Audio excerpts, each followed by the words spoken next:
បាទសូមគោរពនឹងជម្រាបសួរទូរទស្សនិកជនដែលកំពុងតែទស្សនាទូរទស្សន៍ហងមាស HD TV ទាំងអស់ជាទីគោរពរាប់អានបាទថ្ងៃនេះគឺថ្ងៃ3រោចខែអាសាឍឆ្នាំអាសាញ់បញ្ញស័កពុទ្ធសករាជ2557បាទត្រូវនឹងថ្ងៃប្រហ័សទី25ខែកក្កដាឆ្នាំ2013យើងខ្ញុំនឹងផ្ដល់ជូនព័ត៌មានបន្តរួមទាំងសេចក្តីរាយការណ៍ព័ត៌មានចំពោះមាតិកាព័ត៌មានជាភារៈរបស់លោកបុត្រាបន្តបាទសូមអរគុណលោកសុខៈសម្រាប់ដំណឹងទី1នោះគឺសង្គមស៊ីវិលរកឃើញថាបេក្ខភាពស្ត្រីឈ្មោះបោះឆ្នោតនោះអាណត្តិនេះមានជាងតែ 22% គូចបោដាក់វិធានការ4ចំណុចដើម្បីរក្សាសន្តិសុខក្នុងថ្ងៃបោះឆ្នោតរួមទាំងស្លាប់7នាក់របួស16នាក់ដោយសារគ្រោះថ្នាក់ចរាចរណ៍ទូទាំងប្រទេសព្រមទាំងព័ត៌មានផ្សេងក៏ដូចជាសេចក្តីរាយការណ៍ពីបណ្ដាខេត្តមួយចំនួនបាទទូរទស្សនិកជនជាទីគោរពរាប់អានតេតិនទៅនឹងបេក្ខភាពដែលចូលឈ្មោះបោះឆ្នោតតំណាងរាស្ត្រនៅក្នុងអាណត្តិទី5ថ្ងៃ28ខែកក្កដាខាងមុខនេះយើងឃើញថាមាន2ប្រភេទទី1គឺបេក្ខភាពជាបរិសុទ្ធហើយនិងបេក្ខភាពជានារីជាស្ត្រីហើយក្នុងបេក្ខភាពគឺថាយើងអាចមានរហូតដល់ទៅបេក្ខភាពពេញសិទ្ធិបេក្ខភាពបំរុងទៅទៀតបាទឥឡូវនេះគឺសង្គមស៊ីវិលមួយគឺមជ្ឈមណ្ឌលសិទ្ធិមនុស្សកម្ពុជាបានចេញសេចក្តីថ្លែងការណ៍កាលពីម្សិលមិញហ្នឹងឲ្យដឹងថាបេក្ខភាពជានារីដែលចូលឈ្មោះគណៈបកនយោបាយនីមួយៗដាក់ឲ្យចូលឈ្មោះទាំងពេញសិទ្ធិទាំងបំរុងនោះគឺថានៅតែមានចំនួនតិចនៅឡើយហើយបើតាមការវិភាគគុណគូរបស់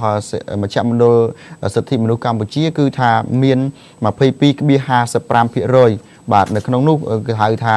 បេក្ខជនដែលពេញសិទ្ធិនឹងមានចំនួន 18.96% និងបេក្ខជនបំរុងនឹងមានចំនួន 25.69% បាទហើយការវិភាគរបស់មជ្ឈមណ្ឌលនេះគឺផ្អែកទៅលើគេហៅថាបញ្ជីផ្លូវការរបស់កោជបដែលគណៈបកនយោបាយនីមួយៗដាក់ជូនទៅកោជបហើយកោជបអនុម័តសម្រាប់ទទួលយកបាទទិន្នន័យបានបង្ហាញនៅក្នុងចំណោមខេត្តក្រុងទាំង24គឺមានខេត្តចំនួន3តែប៉ុណ្ណោះដែលមានតំណាងស្ត្រីជាបេក្ខជនច្រើនជាងគេរហូតដល់ទៅ 30% ដូចជាខេត្តកោះកុងមានស្ត្រីចូលឈ្មោះហ្នឹងគឺថា 37.93% បាទខេត្តបៃលិនគឺ 35.71% និងខេត្តរតនគិរីនោះគឺថាមានចំនួន 32.14% ហើយនៅក្នុងចំណោមគណៈបកទាំង8គឺគណៈបកតូចគឺថាមានគេហៅថាភាគរយបេក្ខជនពេញសិទ្ធិជាស្ត្រីនឹងច្រើនជាងគេឬក៏ខ្ពស់ជាងគេទៅវិញណាគេរកឃើញគណៈបកតូចណាដូចជាគណៈបកខ្មែរអភិវឌ្ឍសេដ្ឋកិច្ចមាន 44.44% គណៈបកសាធារណរដ្ឋមាន 35.58% គណៈបកខ្មែរឈប់ក្រនោះគឺថាមាន 25.41% ចំពោះគណៈបកហ៊ុនស៊ុនបិចនិងគណៈបកសង្គ្រោះជាតិមានបេក្ខជនពេញសិទ្ធិជាស្ត្រីទាបជាងគេគឺត្រឹមតែ 9.76% ប៉ុណ្ណោះហើយតំណាងស្ត្រីជាបេក្ខជនបំរុងមានភាគរយខ្ពស់ជាងគេនៅគ្រប់បកទាំងអស់ដោយគណៈបក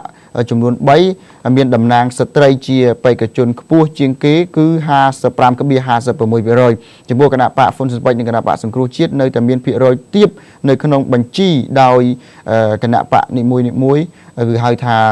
បេក្ខជនបំរុងជាស្ត្រីនឹងមានចំនួនតែ 13.48% ប៉ុណ្ណោះបាទនៅក្នុងសេចក្តីថ្លែងការណ៍នេះហាក់បីដូចជាមិនបានគេហៅថាពន្លិចចេញចំនួនបេក្ខភាពស្ត្រី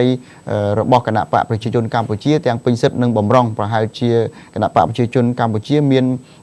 គេហៅថាបេក្ខភាពទាំងពេញសិទ្ធិនិងបំរុងជាស្ត្រីនឹងច្រើនជាងគេមើលទៅបាទអរគុណអញ្ចឹងខ្ញុំបាទសូមអនុញ្ញាតបញ្ចប់តែត្រឹមនឹងសិនចុះហើយការលើកឡើងបែបនេះសង្គមស៊ីវិលចង់ឲ្យមានតំណាងស្ត្រីកាន់តែច្រើននៅក្នុង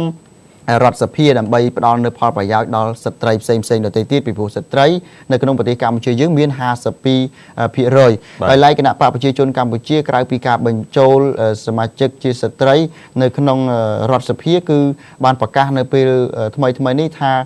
ខ្លួននឹងដាក់បេក្ខជនឬក៏បេក្ខភាពជាស្ត្រីនៅតាមក្រសួងនីមួយៗជារដ្ឋលេខាធិការហ្នឹងយ៉ាងហោចណាស់ម្នាក់ឲ្យបានកាន់ក្រសួងនីមួយៗបាទអរគុណសម្រាប់ដំណឹងទី2ជាបន្តនោះគឺតាក់ទងជាមួយនឹងគោចបបានធ្វើការដាក់វិធានការចំនួន4ចំណុចទៅលើការរក្សាសន្តិសុខក្នុងថ្ងៃបោះឆ្នោតខាងមុខនេះហើយតាក់ទងជាមួយនឹងចំណុចនេះដែរគឺជាការណែនាំរបស់គោចបដែលចុះហត្ថលេខាដោយអាដាមអឹមសួស្ដីប្រធានគោចបដែលចេញផ្សាយជាសាធារណៈកាលពីថ្ងៃទី23ខែកក្កដាថា គូចបបានស្នើឲ្យអ្នកធ្វើការទៅតាមការិយាល័យបោះឆ្នោតនីមួយៗនៅទូទាំងប្រទេសអនុវត្តនូវគោលការណ៍4ចំណុចដើម្បីការការពារសន្តិសុខនិងបរិយាកាសអព្យាក្រឹតក្នុងការិយាល័យបោះឆ្នោតហើយនឹងការិយាល័យរាប់សន្លឹកឆ្នោតដែលនឹងប្រព្រឹត្តទៅនៅថ្ងៃទី28ខែកក្កដាឆ្នាំ2013ខាងមុខនេះហើយចំណុចទី1នោះគឺនេះសេចក្តីណែនាំបានចែងថាត្រូវយកចិត្តទុកដាក់អនុវត្តឲ្យបានម៉ឺងម៉ាត់នៅវិធានការការពារសន្តិសុខការិយាល័យបោះឆ្នោតនិងការិយាល័យរាប់សន្លឹកឆ្នោតដូចមានចែងក្នុងបទបញ្ជានិងនីតិវិធីសម្រាប់ការបោះឆ្នោតជ្រើសតាំងតំណាងរាស្ត្រនីតិកាលទី5ប្រការ5 7ចំពោះ5ទី2នោះគឺមិនអនុញ្ញាតឲ្យ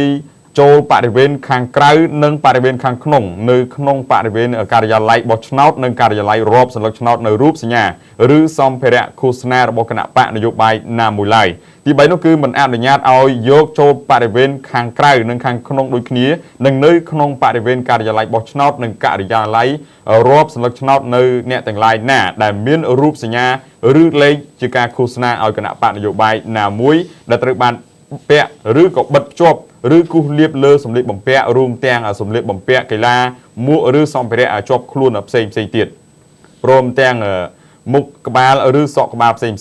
ទី4នោះគឺគណៈកម្មាធិការបោះឆ្នោតត្រូវអនុញ្ញាតឲ្យតំណាងគណៈបកនយោបាយនិងអ្នកសង្កេតការស្ថិតនៅជិតល្មមខាងក្រោយអនុប្រធាននិងលេខាធិការដែលអាចមើលឯកសារនោះបានហើយនៅថ្ងៃដដែលនោះដែរគូចបបានចេញសេចក្តីណែនាំផ្សេងមួយទៀតដោយបានអំពាវនាវឲ្យប្រជាពលរដ្ឋដែលបានជាអ្នកបោះឆ្នោតនោះត្រូវគូសសញ្ញាគាំទ្រក្នុងប្រអប់4ជ្រុងទ្រវែងនៃគណៈបកនយោបាយណាមួយដែលខ្លួនធ្វើការពេញចិត្តហើយសេចក្តីប្រកាសនេះធ្វើឡើងបន្ទាប់ពីមានការផ្សព្វផ្សាយអំពីរបៀបគូសលើសន្លឹកឆ្នោតដែលគូសនោះមិនត្រឹមតាមការណែនាំរបស់គូចបនឹងធ្វើឲ្យជ្រោះច្បល់ដល់អ្នកបោះឆ្នោតនោះទេបាទអរគុណ